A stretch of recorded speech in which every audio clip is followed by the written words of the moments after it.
Welcome to Old Path and our Monday studies through the Old Testament, currently in the book of Ecclesiastes. So if you want to turn to chapter 7, that's where we'll be today.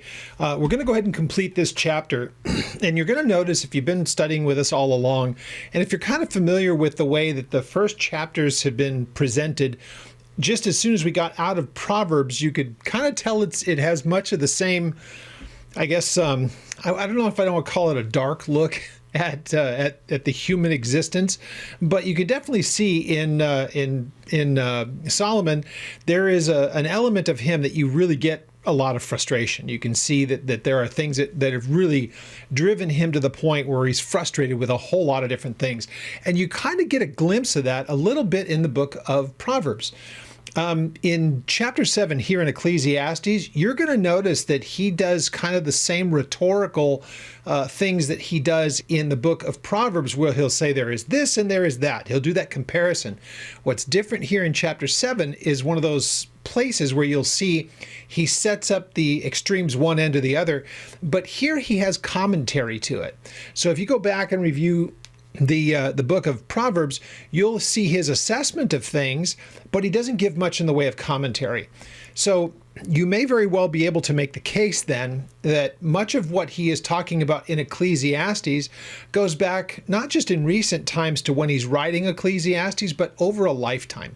And so all the things that you would have seen written that he did in Proverbs have bearing on the book of Ecclesiastes, because it's the reflection back on the entirety of his life and the things that he had learned. So that would encompass the things that you would have seen him talking about, because there's a lot of it repeated here in Ecclesiastes. Those same things that he took into account in all of his earlier years are kind of making their way in here.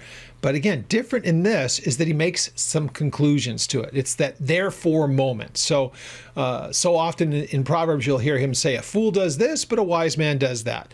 And then he moves right on. And so in this case, it's a fool does this, but a wise man does that. And here's what the outcome of it is. He gives commentary. And again, doing this from the beginning of his writing here in Ecclesiastes, his point is, I want to make this known to you. And even at the end of it all, he still comes to the point of saying, after a lifetime of trying to figure it out, I don't have it figured out. And you get a little bit of that here today. But again, very, very interesting, and really even, I guess you could even call it intriguing in how his observations that he gives here, once again, he doesn't find complete satisfaction in them. And I know that the conclusions that he had gathered to himself 3,500 years ago are very different from ours. Or I'm sorry, 3,000 years ago are very different from ours. So it's kind of important to recognize the way that we will conclude a particular thought or a pursuit in our times is going to be quite a bit different than somebody like Solomon, because, as I've said repeatedly, and I don't want to become redundant in this, but our understanding of things is considerably different from his. And again, that's because we're people of the New Testament. We understand what grace looks like. And I've mentioned this too. I hope that we all understand it. Even from his perspective, think about where he fits in the, if you will, historical timeline. He's only the third of the kings in that whole line of the kings. So as the kings became more corrupt after the separation of the nation after Solomon, God began to send prophets, and these prophets were coming and saying the things that they did. Now, again, we know that there were prophets at the time of Saul and Daniel, or I'm sorry, at Saul and David and Solomon, but they weren't writing books like they did of all of the prophets and the minor prophets that we have, that we'll be getting to shortly. Actually, we're going to be in Isaiah in 2 books. So when we finish this and we get to Song of Solomon, we'll make our way through that. And we're going to get to the book of Isaiah. And so we'll start that whole trek through the Old Testament prophets. There was a lot communicated to them, and God revealed so much about him in character sense and attribute and so much through them, and also the condition of man's heart and what had happened to the nation. All of that is dealt with in there, which probably would have had a little bit to help Solomon work himself through these particular topics that he addresses here. Anyway, all that is just kind of interesting to consider and to speculate through, not making doctrine out of it, but just kind of you do realize that the kind of conclusions he'd come to, they do look different to us. And I'll point them out as we go through, as I have been doing. So we're going to get to the text in chapter 7 very, very briefly. At the end of this, I've been looking at over the last couple of weeks how people are being affected by the information that they receive, and the information about all number of things, whether it's world, political things or culture or whatever it may be. I'm seeing it as far as the Israel trip is concerned, that there are many people who are expressing apprehension about us going and wondering, if it's a safe place for us to travel. Again, that's what you get from, depending on what media source you're getting, or perhaps even from people in your family or friends that are wondering what you're doing. We get that every time. And we got it our last time there were when there were the quote riots taking place and they were wondering if we were safe or we sheltering in place. No, we went out for dinner that night, walked right past a bunch of people in the street that were protesting. Because Israel doesn't put up with that nonsense like they do in our Portlands or Seattles or LAs and stuff like that, where people become violent. If they became violent, they just lock them up. So we don't worry about those kinds of things. And the bad guys there know it as well. So I don't hesitate for a moment to go. I'm not worried about any of those things. But by the way, we were going there in October. Would love to have you go with us. So if you'd like to get information about that, please contact me through the ministry's website, which is oldpaththeology.net. You can reach me about anything pertaining to the ministry or these studies if you have any questions about them. So as we conclude today, again, going back to that idea of information and how people get their information, and the people who are kind of, I guess you could say setting the narrative among so many people, especially the younger people, who get so much information through X, what was Twitter, TikTok, and all the different social media things. Very, very slanted in its presentation. And so you're not going to get a very well-rounded or very well thought through kind of an assessment of things. And what does that create in people? So we looked last week about how it just creates an incredible fearfulness in people. Also creates an incredible amount of anxiousness and even depression. We'll talk about that today as we conclude. So I want to add that in there too. Now, as we get back to Ecclesiastes in chapter 7, once again, as we begin to read this, it'll be pretty much apparent as you see it. It's going to sound very much like Proverbs, but again, the difference is he's going to have some commentary on it, which is a pretty fascinating tack that he takes here. So let's go ahead and take a look at chapter 7 and have a word of prayer. Father, we thank you again for the privilege that it is to come before you and to learn from you. We pray, Lord, that you would give us ears to hear what's being said here and then make proper application. We thank you that we can read these things, and as best we can understand some of these things, difficult for us to fully get into the mind of Solomon. And Lord, if we can do so, how may we apply what we see as he thinks through these things versus what we know? Would you please help us in doing so and opening our eyes to what we see in the text? We give you all thanks and praise in Jesus' name. Amen. All right, so verse 1 tells us a good name is better than precious ointment, and the day of death than the day of one's birth. Now, it begins almost to sound really, really cynical. The first part of this, not as much as the second part of the verse. The first part of the verse is pretty easy to understand.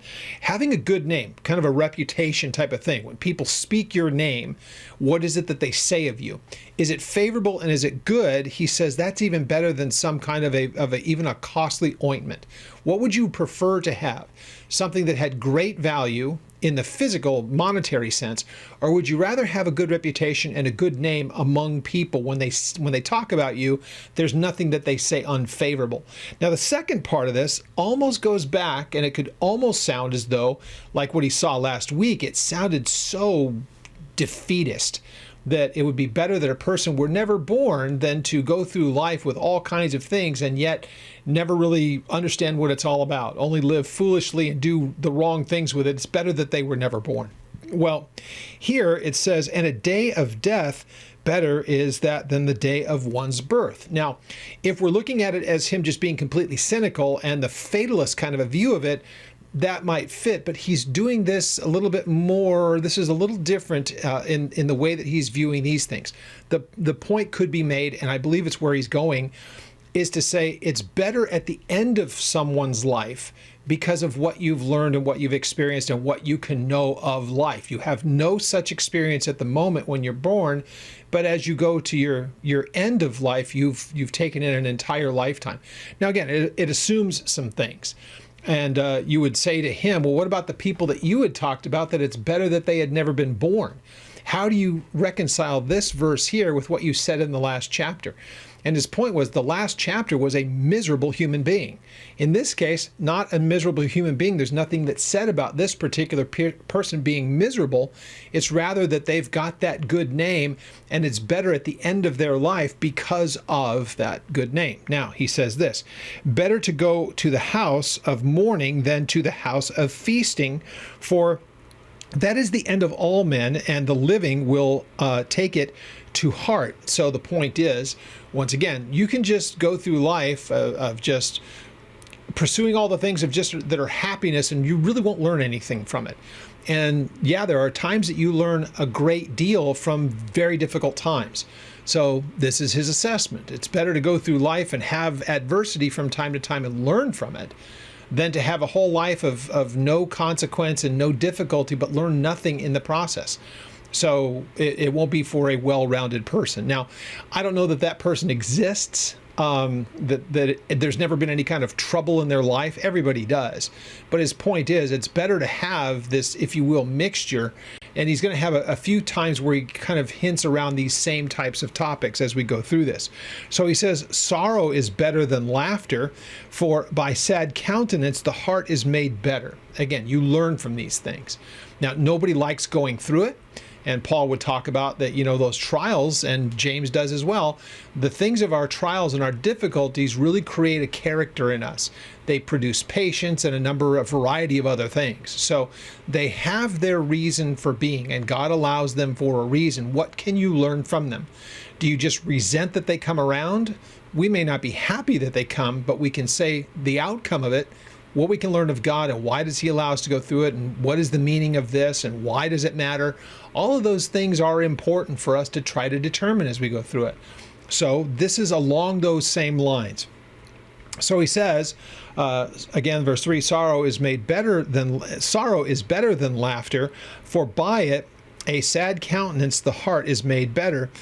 The heart of the wise is in the house of mourning, but the heart of fools is in the house of mirth. And that might be that they make it that way. They may themselves be miserable, but they hide it. Now, we see people do that with a variety of different things that people will addict themselves to try to make it all go away. They will try to fill it with things that they think satisfy them, but really the misery's there underlying. And so again, how many people have we watched destroy themselves through drugs and alcohol and seemingly living the time of their life, but in the back of their minds and in the reality of things, they are miserable and they don't take that head on. Here, Solomon would say, better to take it head on. That's what the wise person would do. Embrace it, find out what it's there for, learn from it, and move on, and get to mirth that's not forced. It just comes naturally. As opposed to those people that will try to numb it, make it go away, yet in the morning it's there just like it was when you try to find ways to satisfy it through other means. So he says, the heart of the wise is in the house of mourning, verse 4. The heart of the fool is in the house of mirth. It is better to hear the rebuke of the wise than for a man to hear the songs of fools. All of these are along the same lines, that there may be those times that are uncomfortable to us on a personal level, but it's better that we experience them because what we learn from them than to try to avoid them altogether. So again, the idea that you can surround yourself with all kinds of people that want to play the high life with you, and yet they're all in the same boat with you. So you're going to encircle yourself with all kinds of people who are just like you are, or you're going to say, if difficulties come and struggles come, as he says here in verse 5, it's better to hear the rebuke of the wise. I'd rather have somebody tell me you need to take a good look at yourself, as opposed to the one that says, oh, you're okay, don't worry about it. And I'm going to surround myself with those kind of people. Who's it better to hear the counsel from? The people that are telling you it's okay when it's not, or the people who will tell you it's not okay and heeding that and acting accordingly. It should be an obvious answer. Verse 6, for like the crackling of thorns under a pot, so is the laughter of a fool. Now, there are a few verses here that if you were to read them in some would look at this, I should say, and there is speculation that if you were to say them in Hebrew, they have almost like a rhyme to them. There's a kind of a play on words that are here. And again, I could take a whole bunch of time to go into it, but it would end up becoming its own study within a study, and I don't know that it's all that helpful. If we were speaking Hebrew, it might feel different, but we want to stay with what the English teaches because there is a proverbial kind of a point to this, and it's best that we stick with that. So, for like the crackling of thorns under a pot, so is the laughter of a fool. And this is vanity. Now, it's the laughter of the fool that he sees as vanity, and he gives the example of the thorn bush that when you think a tumbleweed, and once you light those things on fire, they don't produce heat for any length of time. They go up like crazy, and then they're consumed. They're just gone. And so he says, he tries to relate the two. And that would be that the laughter of the fool is very reminiscent of what happens if you were to light a thorn bush or a tumbleweed on fire, and it's here and it's gone. And so he says, this is just the laughter of a fool is a vain thing. It's fleeting. It's gone. There's emptiness to it. So again, we understand that, the idea of the laughter of a fool. Instead of just taking on the reality of whatever it may be, they tend to just laugh it off and find ways to suppress the difficulty. And then in verse 7, surely oppression destroys a wise man's reason, and a bribe debases the heart. So verse 6 gives us the section pertaining to the fool, but here's pertaining to the wise. Now, a person may have wisdom, doesn't necessarily mean that they will act upon it, and this is a good example here. Surely oppression destroys a wise man's reason. Now, there is a debate on this, whether or not you can structure it that the oppressor is the person that's oppressing the wise, or that the wise becomes the oppressor of someone else because of the bribe. So in either case, you can say if a person is oppressed, then that will just be so destructive to the heart. It's painful, and it just leads to madness, to foolishness. So if a person can be taken from the place of wisdom by oppression, changed to something else, then the second part of it, a bribe, then also debases the heart. So you have that the destroying of a wise man's reason, again, makes him kind of foolish. Oppression will do that.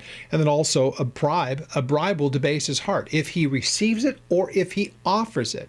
So the question is, again, if the subject of this is the wise person, if they become the oppressor, and as in the second part of it, if they become the one who bribes, it will take a person of wisdom and turn them into a person of madness and foolishness.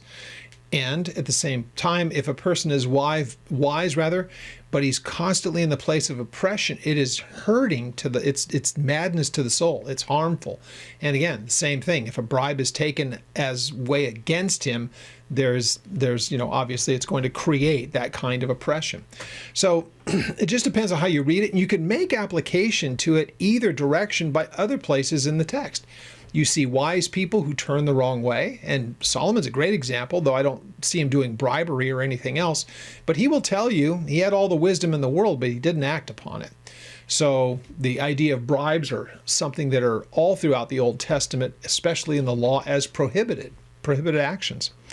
Now, in verse 8, there's a little bit more to this, kind of this whole section, kind of has that same proverb kind of a feel to it, runs through verse 12. The end of a thing is better than its beginning.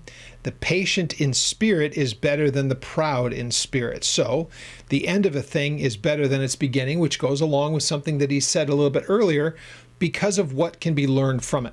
Now, we've watched this in operation, I'm sure, with our own lives. When we go through some particular type of struggle or trial, and we come out on the other end of it. When we first start the whole thing, it's like, why is this going on? What is the deal? Why am I struggling with this? And after it's all said and done, you can look back on it and go, it all makes sense now. Wasn't easy, I'd rather not have had to have endured it at the time, but in hindsight, it's worked out, and it's a good thing that I've learned what I've learned. So you can see the wisdom in this. And then the idea, the person that is patient in spirit, the person that will sit back and just wait until it all works out, as opposed to the one who's prideful, I'll take matters into my own hands. The spirit of the person who will be patient in it, as opposed to the person who will act rashly out of pride, the end result is going to be completely different. So again, there's just wisdom in handling how, what do you do and how do you react to difficult times. So then verse 9, do not hasten in your spirit to be angry, for anger rests in the bosom of fools. Very similar to what James would tell us about, be quick to listen, slow to speak, and slow to anger. The anger of man, or the wrath of man, does not bring about the righteousness of God. So that's James 1:19 and 20, and it's very reminiscent of here.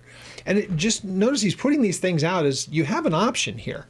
You're not locked into one or the other, and so it's like, take it from me, someone who should know these things and does know it by observation. It's better to choose this course than that. So if you read verse 9 like that, don't hasten your spirit to be angry. And here's why: because anger rests in the bosom of fools. And do not say, why were the former days better than these? For you do not inquire wisely concerning this. This is, again, that idea of grass is greener. Oh, it was so much better before. And here's a great example of that. This is what the children of Israel did when God took them out of Egypt. Do you remember that when they were sitting there? It's like, well, here we are now, we're out in the wilderness, and we're going to starve, or we're going to have to, be thirsty even to the point of death. And they murmured and they complained, and they got to the point actually at one place where they thought, I'm so sick and tired of eating this manna. Don't you remember the meat pots that we had back in Egypt, and the leeks and the onions and all the stuff that we had? And it's like, you listen to that and you go, but you were in bondage. You would rather be back as slaves who your slave masters could kill you just for whatever reason. And here you are complaining about the menu items. You would rather have servitude instead of freedom. And it's just how, people can look back with all kinds of, the good old days, and not remember what it was like in the good old days for whatever you might be going through at any particular time. So the believer should be at this place of saying, whatever this world has and whatever happens to me here and now is only a temporary thing. I'm only here for a little while. I'm certainly not going to look back to the way that things were before Jesus changed me and think, gosh, those were so much better days. They just weren't, and again, I did not have a bad upbringing.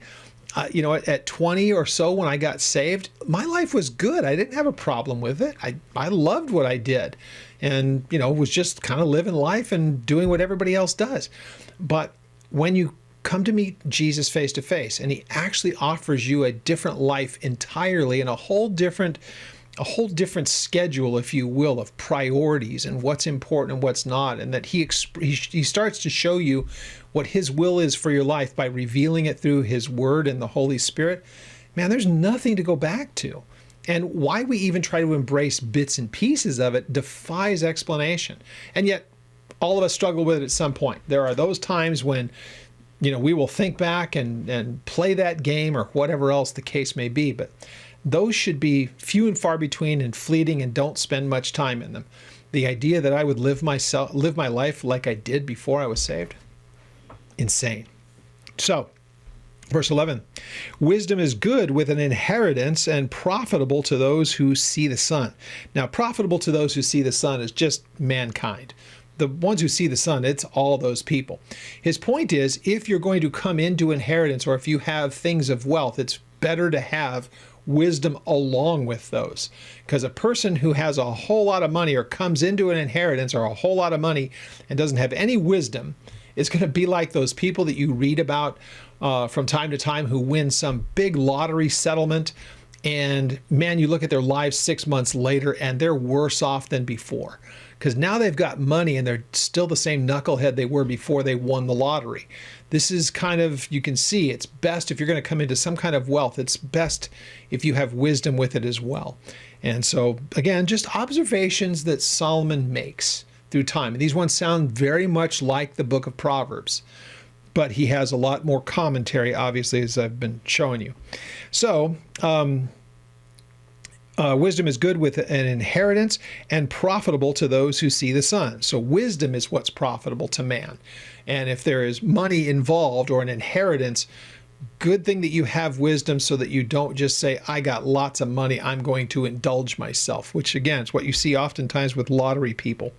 So in verse 12, for wisdom is a defense as money is a defense, but the excellence of knowledge is that wisdom gives life to all who have it. So people can look to their own wisdom as their defense. They can lean upon it. People can also lean upon their own finances and things that they have.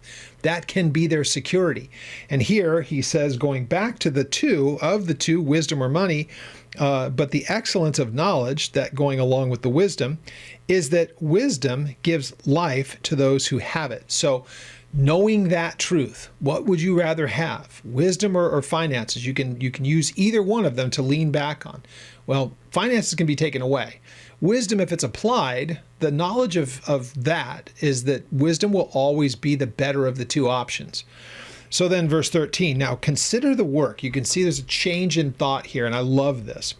Consider the work of God, for who can make straight what he has made crooked? And this is the point, that God is ultimately the sovereign.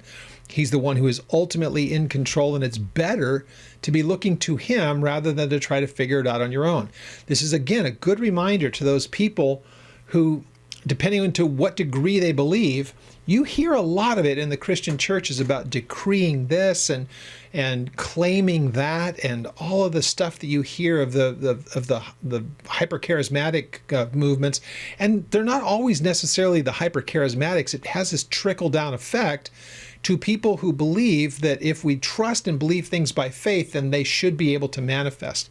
Here, this would say, consider the work of God, for who can make straight what he has made crooked? He's the sovereign. Man is not the sovereign.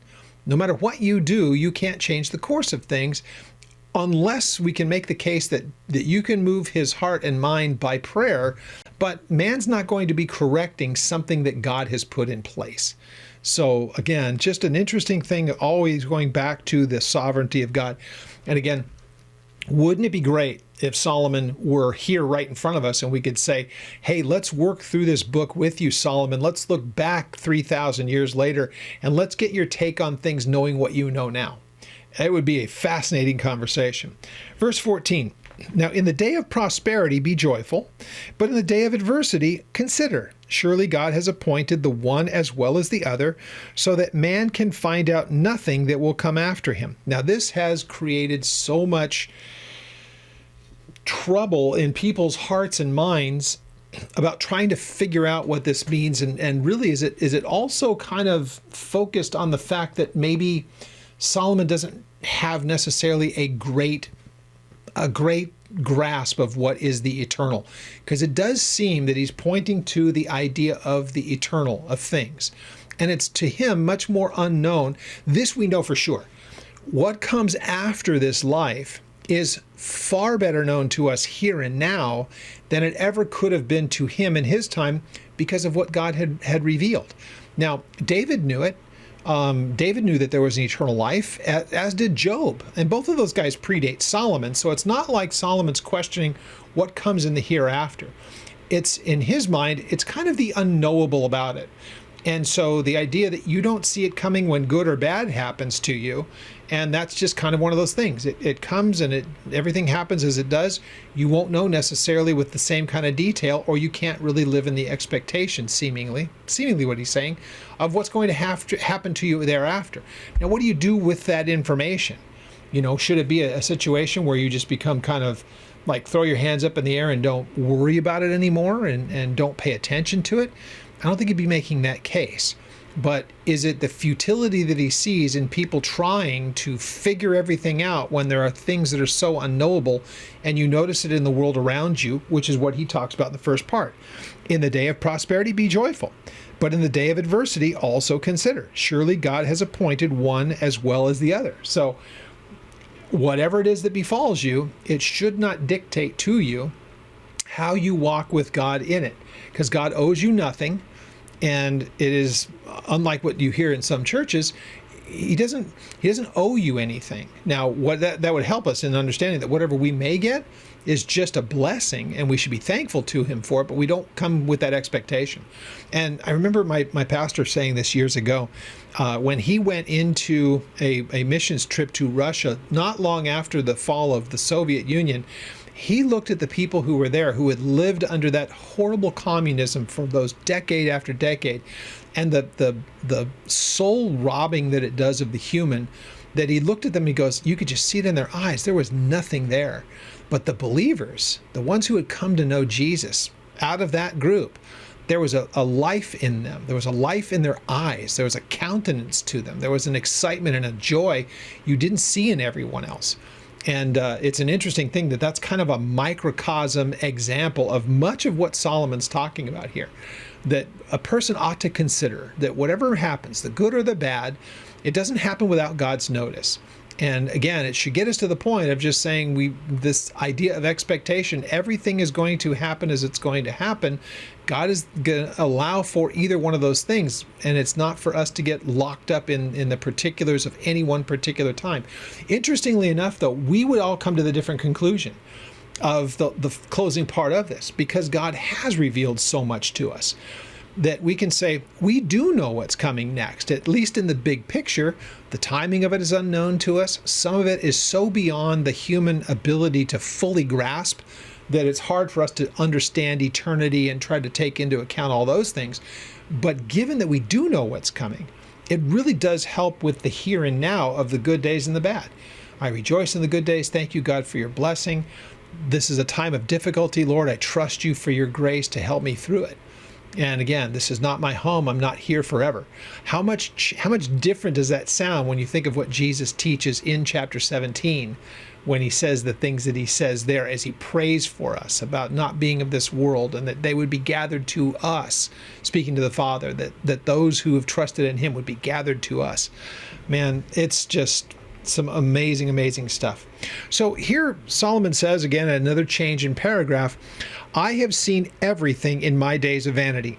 There is a just man who perishes in his righteousness, and is the wicked man who prolongs his life in his wickedness. Again, it doesn't make sense. Why is it that the seemingly to our eyes, because everything is done through our eyes of what is just and unjust, then how could it be, when God knows the outcomes of things and that he's involved with mankind, why does a righteous person die in the cause of righteousness, but a wicked person just excels in everything that they do? It doesn't make sense to him. So he says this, if that's the case, that is really for God to understand, which of course he does, and it's his place to oversee those kinds of things. But again, we're looking at that in very temporal means. Again, if you were to look at the person who would be able to excel in their wickedness versus the person dying in their righteousness, once they're dead, you ask which one would rather go back and do it different. So in verse 16, do not be overtly righteous, nor be overtly wise. Why should you destroy yourself? Now, is there a way to be overtly or overly righteous? And could you be overly wise? Well, if you're doing it in your own strength and it's your own self-righteousness and your own self-wisdom, it's your own self-assessment, that's when it could be a problem. Again, we don't want to get in a place where we could say, I'm too righteous. As far as God is concerned, he's the one who determines righteousness. Can you be too righteous for God's concern? Of course not.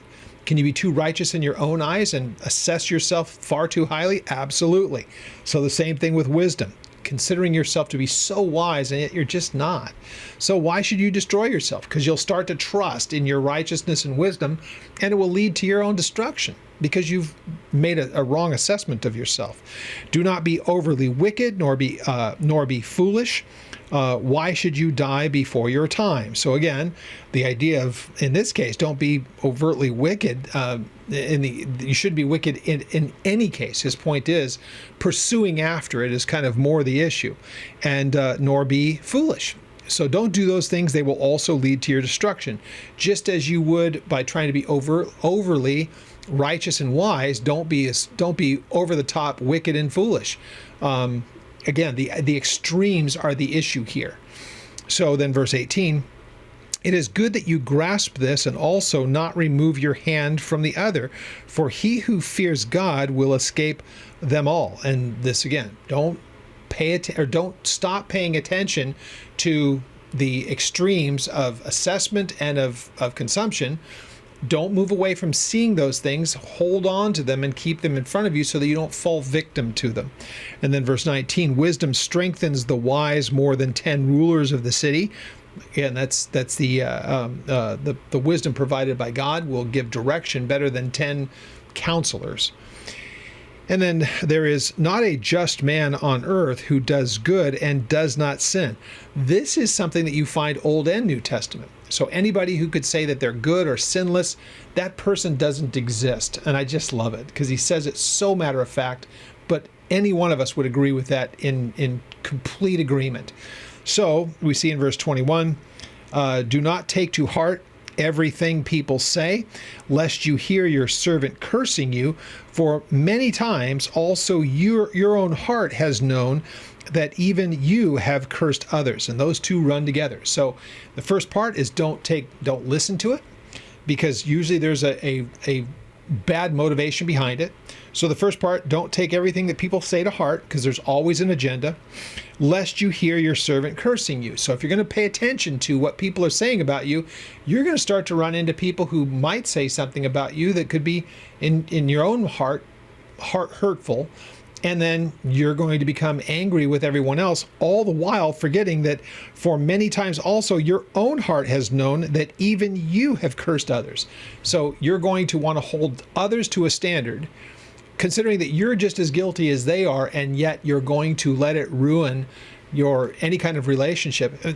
This would be one of those things where he doesn't say it, but I think it's pretty obvious. It's kind of the 800-pound gorilla. Don't give him cause to say anything in the first place. Now, again, if somebody's going to go ahead and trash you just because of personality things, that's one thing. If they're going to trash you because you kind of earned it, that's a whole different story. And so if you hear somebody else gossiping or saying stuff about you based on some kind of truth, man, don't go looking for that stuff, because you're not going to probably like what you hear. So there's a lot of application to this that he says about that. And again, as you read them, you probably don't even need much of my commentary. This is pretty straightforward stuff. And then in verse 23, all this I have proved by wisdom. I said, I will be wise, but it was far from me. So he's proven this. Here's where he gets to that point of, let me show you the thing as kind of the result. Here's the therefore moment of all of this kind of stuff. Now let's remember, he's a person who was told by God, I'm going to make you a person of understanding or wisdom and knowledge, and you're going to be different than anybody else that I've ever created or ever will create. Now, that's what you've been given. Now, it says here, so I employed what God gave me, and more than likely, a lot of this stuff you could say, you may have had wisdom, but you certainly didn't apply it. So God may have provided it for you, and you may have even worked through what you thought was the wise course, but not because God was leading you, because you relied on your own wisdom. So he says this, all this I have proved by wisdom. I said I will be wise, but it was far from me. Now notice how interesting that is. He has said he's proven this by wisdom, looking at it after the fact, that he said he was going to be wise and he failed. That's kind of an interesting little play there on what he said. He can lean on his own wisdom, and his own wisdom proved that he was wrong. So as for that which is far off and exceedingly deep, who can find it out? If it's beyond man's ability, then accept that. It's just not something that's knowable. So the idea of just battering yourself in your brain trying to figure out something that can't be figured out, that's just going to lead to incredible amounts of frustration. And so his point is, don't start down the road. And again, I watch people do this all the time. trying to become expert in something that no one can be an expert in, and the speculation and all the stuff that goes along with it. And they find themselves to be so, Alice going down the rabbit hole, if you know that reference, the whole Alice in Wonderland thing.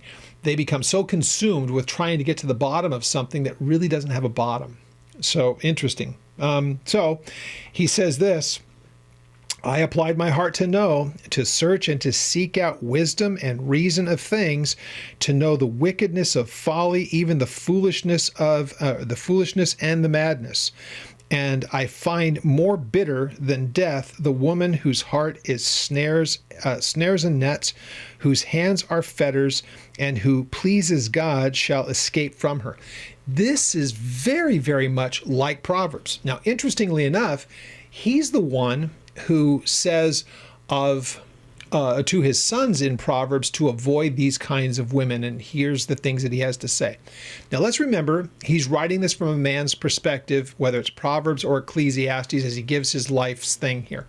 This does not mean that the men are always in the right place and the women are always in the wrong place. This is his observation, and his gender is male. He's looking at the counterpart. Now again, this is a man who indulged all this stuff we learned earlier in the chapters. And again, we know at one point he had wives and concubines between the two numbered at 1,000. And it's interesting because of how this ends, where he uses that number. So his point was, in all of his travels and in all of his own personal experience, this is what he saw. So the women that are in mind here all had that same resulting effect on whoever was being affected. Now, the interesting question, we cannot absolutely ascertain, I would think it's a little bit of both. Is he talking about the experience that he's watched as a third party, as other men have fallen into these things, these women's traps and all that he's mentioned? Or is he speaking from a more personal experience? Because again, by this time he's collected, because they were given to him, wives and concubines, 1,000 of them. So if you can look at it like that, that would be a man of immense frustration, because none of it was ever yielded anything but frustration. They turned his heart away from the Lord. So these snares, these traps, were things that he personally fell into a number of times, but I don't think he's going to try to make it where it's only him, but he speaks from personal experience in a very, very real way. But it's also something that he sees from his observation of other men. And so his caution in Proverbs was to the younger men: take it from someone who knows. Avoid the seductress. Avoid the woman who, is the harlot, the this, the that, just those people of bad repute, and stay away from them. And this is what he has seen, as far as the entrapment of men. So again, if you look at it like that what is it that can trip up a man faster than anything else? Is it any different here 3,000 years after he wrote it? What's been the downfall of more men than anything else? What has it been? Is it business? Is it pride? Is it this? Is it that?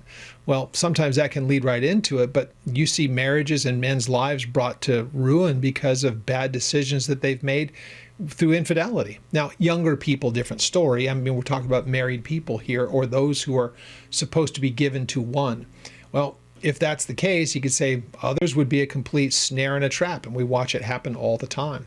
So again, that would give the impression that's the way that he's looking at it. But if we're just going to make application to the thought behind of what he's saying here, yeah, this is my own personal observations, Solomon says. Here's what I've seen over a lifetime. And it's why he was so busy cautioning. Now, again, if there was a woman version of Solomon, she would say the same thing. That don't fall into the flattering words of the man who will tell you that he'll always be there for you. He'll be your protector, your provider, your this, that, or the other thing. Because men are just as evil. Let's be honest. He's not just saying that men are the only good thing and women are the only bad thing. He's just telling it from his male perspective. It works in both directions. So it's not some sexist thing. Just change hats. It means the same in both ways. So as he closes out here in verses 27 to 29, here is what I have found, says the preacher, adding one thing to another to find out the reason. So systematically, here's what I've seen as I put the pieces together. Not jumping from one thing to another, not excluding one thing or another, just adding it all up and giving an accounting of what I've seen. So he says, which my soul still seeks, but I cannot find. One man among 1,000 I have found.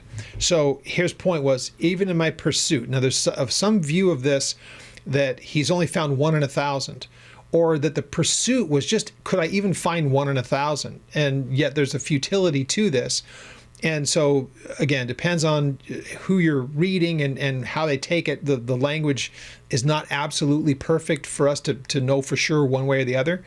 But if he's basically saying, I did a search and I could only find 1 in 1,000 men that I would think really hold the definition of being a man and doing things right. Or his point is, I was only looking for 1 in 1,000, I couldn't even find that.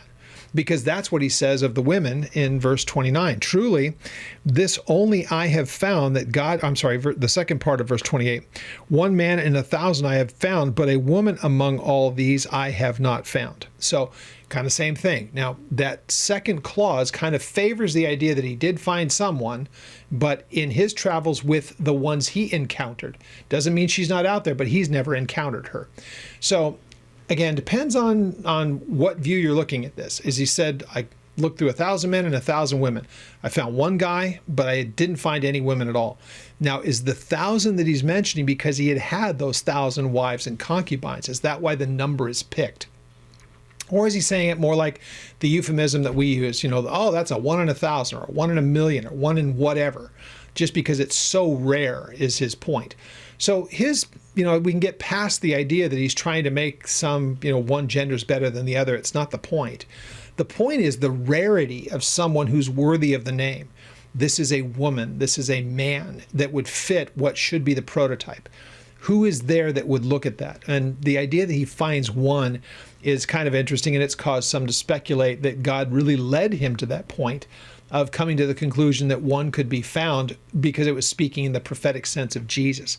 It's kind of a leap to get there, but I would look at the whole thing too and look back on it and say, here I am, 2025, and I look at all kinds of men and say, is there really the prototype man out there? Not by a long shot. Not unless I put Jesus into the equation. There is none that will be the prototype or the perfect example of the man or the woman. That person does not exist. But in the person of Jesus, who was one of us, he does. He fits every single qualification that ever could be. So verse 29 says this, truly, this only I have found, that God made man upright, but they have sought out many schemes. So this goes back to the beginning of man's creation. God made them upright. They walked as they were supposed to with him as he created them. But given the first opportunity to disobey him and not do the thing that they were supposed to, the moment that they were tempted, they fell. So we know that by the time that chapter 3 of Genesis, we have the beginning of the creation, chapter 1. By chapter 3, corruption and sin has entered in and death as a result. It didn't take long, but his point was man was created in the perfect sense. God created him that way, but also allowed for him free will. When Adam and Eve fell, was it a surprise to God? Not at all. It was always known. Jesus is referred to in a couple of places as the lamb slain before the foundations of the world. So the plan of redemption was always a part of it, even as the creation began or before the creation began. So God made man in his perfect state, and when given the option, he will rebel against God. The day will come when God restores everything back to the way that it was, which we get from Acts chapter 3, the restoration of all things that Peter talks about. When that happens and all corruption is taken away and God does away with all sin and temptation and all the rest of it, it will be restored back to the way that it was. Man will walk uprightly before God. No need for sacrifice, no need for anything else. Things will be put back the way that they were initially. And Lord, haste the day. May that be soon. Now, as we go through the kind of apologetic things that I've been wanting to deal with after the studies, let's move on to something that I've talked about over the last couple of weeks, and it is this of how people not only are presented with information, but how they react to what is presented to them. And again, take a look at the statistics. You see it all the time. You hear reports on it constantly about the young people who don't feel that they have a future, that there's incredible depression, and the people do such harm to themselves, and their outlook is so bleak, and there's no future for them as they see it. So there is this anxiousness that's in them. There's always this constant fear. What's going to happen next? And there's just no satisfaction. There's no joy in this life, which is so foreign to me that even when I was of that age, in my teens and my early 20s, before I was saved, I got saved in my late 20th year. So at that time, before I knew the Lord in my younger years, I never looked at anything but hopeful. I never looked at anything but being, man, our best days are ahead. I've got this whole life ahead of me, and there's so much going on. I've got work, I've got family, I've got everything that a person could ever want. And, we weren't fabulously wealthy, but we had everything that a person could want to be happy. So I never really gave it any thought. Didn't pay much attention to the news. I just thought that's what old people paid attention to. I paid attention to sports and doing things with my friends and all the rest of it. What we see now is that people are so immediately and constantly barraged with information. Their lives are just being bombarded daily by all kinds of information. And so often, much more often than not, that information is also very biased and is very negative. I mean, go ahead and watch your Reels, watch your Instagram, watch TikTok. And if it's not trying to make you self-indulgent, it's looking at the world through eyes of, there's a futility to it, or it's the bad news that you see all the time. However you get your information, again, the smaller the sample, the more it's able to really kind of work in a person's heart and mind. So again, I don't know how you can disconnect one from the other. This generation, more so than any other, is much less social with one another. It's much more introspective, doesn't spend much time interacting with other people. It's much more anxious. It's much more fearful. In a lot of places, it's much more violent because now they're acting out, protesters and all the rest of it. And their view of life here, even in the United States and elsewhere, of course, but the lack of understanding that people have about where we come from and what makes us who we are is obvious in the things that they're now favoring as far as how we live our lives, and do we trust someone outside of us to do all these things. And it's an amazing thing that we've watched, especially in the last 5 years.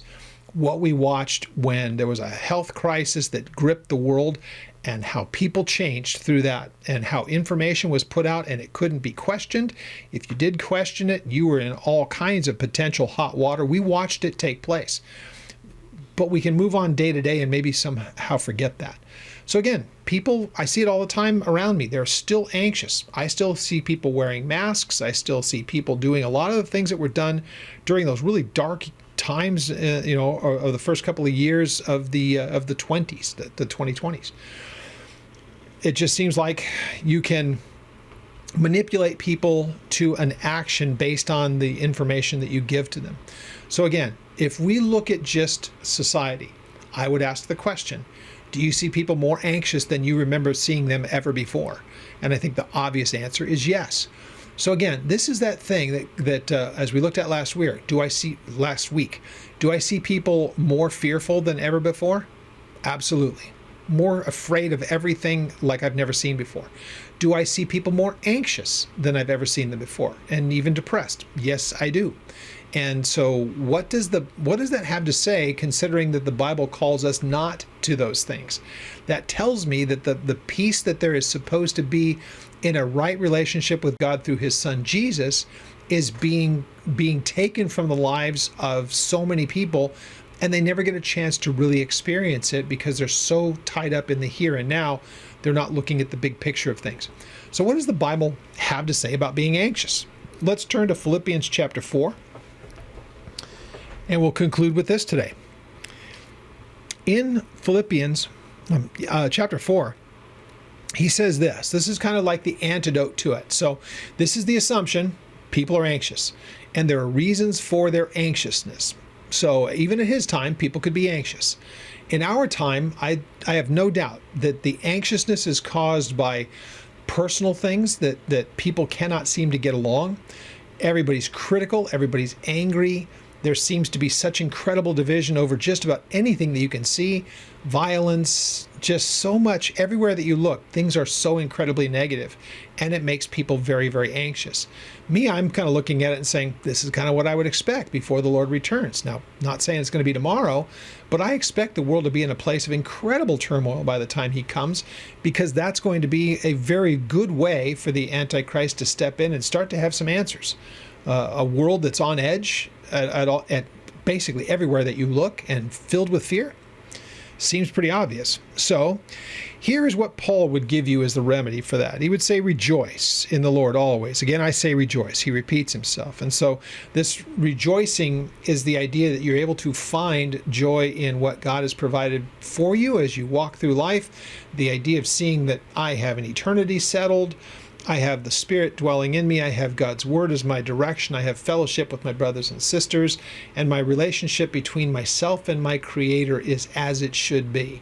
There's a joy in that, and I am to give thanks and rejoice. It's the idea of verbalizing my thanksgiving and my gratitude for what he has provided me. So he says, now let your gentleness be known to all men. The Lord is at hand. He's the witness. He's the one who sees. So let people know that there's something completely different about you. Let it be known by all men. The gentleness would be not shown in fits of anger and rage and hostility and harm. Instead, it's the complete opposite of all that. And the Lord is at hand, just knowing that he's there and present with you. There's no reason to resort to those things. It should be the opposite. You should always be in that place of gentleness. So he says, and going on with this, then be anxious for nothing, but in everything by prayer and supplication with thanksgiving, let your requests be known to God. And the peace of God, which surpasses all understanding, will, circle that, will guard your hearts and minds through Christ Jesus. Now, if you're somebody listening to me and you're one of those that consumes all of your information with your cell phone, and you're doing it by watching TikTok or reading some angry person on X or whatever the case may be, my caution to you is put that garbage down, because it's hurting you. It's doing damage to your own life. Now, if you're like me, I'm not watching the quick reels. I'm not watching any of that kind of stuff. Because again, the people posting it have an agenda. If I was the type to do a whole lot of them, I can definitely tell you that everything that I would be doing would be, putting up things from the Bible studies or whatnot like that. If I was putting out reels, I'm not going to put out stuff that's trashing people, getting people in a place of anger and frustration. I'm not going to put out that kind of content. If I'm going to put out any kind of content, I'm going to want to make sure that it's useful. But that's not common, because the Christian life is not common. So the stuff that you're getting is dominated by stuff that's not helpful to you. Now, for myself, I look at things on a much bigger scale. So I'm not looking at things in 30-second sound bites. I'm reading stuff that's happening of world events everywhere. I'm reading statistics. I'm looking at a much, much broader thing. But again, at the same time, I can be anxious by those things. I mean, it can cause an anxiousness in me, though it's really not in my makeup. But I'm sure that there's something that I might read that could make me anxious. So if that was the case, what then would be the remedy for the 30-second soundbite young person that's just doesn't see a point in existence? Or myself, who says, man, this world is melting down, and here's a great example that might cause anxiousness to me. Paul would tell you this. Here's how you handle that. Don't be anxious for anything, but by contrast, in everything first by prayer and supplication. Prayer and supplication, prayer is, Father, I come to you in the name of Jesus. I establish a back and forth between myself and my Creator. Supplication is, Lord, you know the things that are making me anxious. You know what I read. You know what I heard. You know my diagnosis. You know my this, that, or the other thing. Whatever it is that's creating the anxiousness in you, Lord, you know it. I bring it before you. So he says this. And then also at the same time with thanksgiving. I'm thankful, Lord, that you hear me. I'm thankful that you have been with me, or you will be with me in all of this. I thank you that I'm not alone. I'm thankful that even in the difficulty of this, I can learn something through it, and I will grow in my relationship with you. I'm thankful about that. So if that's your mentality and that's your heart, then let your requests be made known to God. And here's the promise. The peace of God, which passes all understanding, will guard your hearts and minds through Christ Jesus. It's not an if, possibly, could be, maybe so. It's if you do these things and you commit your heart to them, you may still have your difficulties, but you're going to have a peace in the midst of it. So again, I've had things through the years, both, my wife and myself, we've been married almost 39 years. You're going to go through things, and not in the personal, relationship. That's always been, between my wife and I, it's always been wonderful. But there are things that you struggle with, making bills and, those times of lean and difficulties like that can create an immense amount of anxiousness. But the understanding that you could commit it to the Lord and trust him for it if you genuinely do. But notice what he does here in saying in verse 8, he said, and then finally, along the lines with this, in addition to that, brethren, here's what I'll tell you also to do. Whatever things are true, whatever things are noble, whatever things are just, whatever things are pure, whatever things are lovely, whatever things are of good report, if there is any virtue, and virtue being a moral excellence, and if there's anything that's worthy of praise, then meditate upon these things. Those are the things that are the complete opposite of anxiousness. You already know what's made you anxious. Do you dwell on that stuff? You're supposed to have left it through prayer and supplication before God and thanksgiving. You've left those things with him. Meanwhile, you're to occupy your mind with all the other things that are the complete counter to all of those things. So again, if I'm talking to the young person who's just freaked out because of everything they read on TikTok, and they believe all the nonsense that they hear in the media, and you find yourself anxious, tune out from that nonsense. Leave it with the Lord. If any of it's true, Lord, help me to understand it and help me to walk through it. But meantime, I'm going to look through those things that you have put in life that are worthy of remembering and that are good.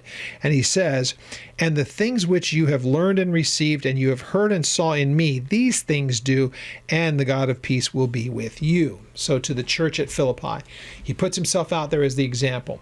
Paul is a living example of what he's talking about here. So you can do as he has given as a pattern, and it's intended for us to look at it like that. So we'll have a couple more of these as we go through it, and what's created by all of the anxiousness of media, and what is the counter, because again, it is working against what we see is supposed to be the case in Scripture.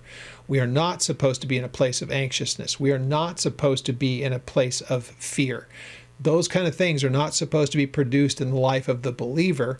We are supposed to be the opposite to that. So we will look at what happens with people as we've done over these last weeks, but we will also look at what's the biblical remedy to it and what should we be occupying ourselves with instead of things like fear and anxiousness and, again, depression and anger and violence. So hope that you're finding these helpful.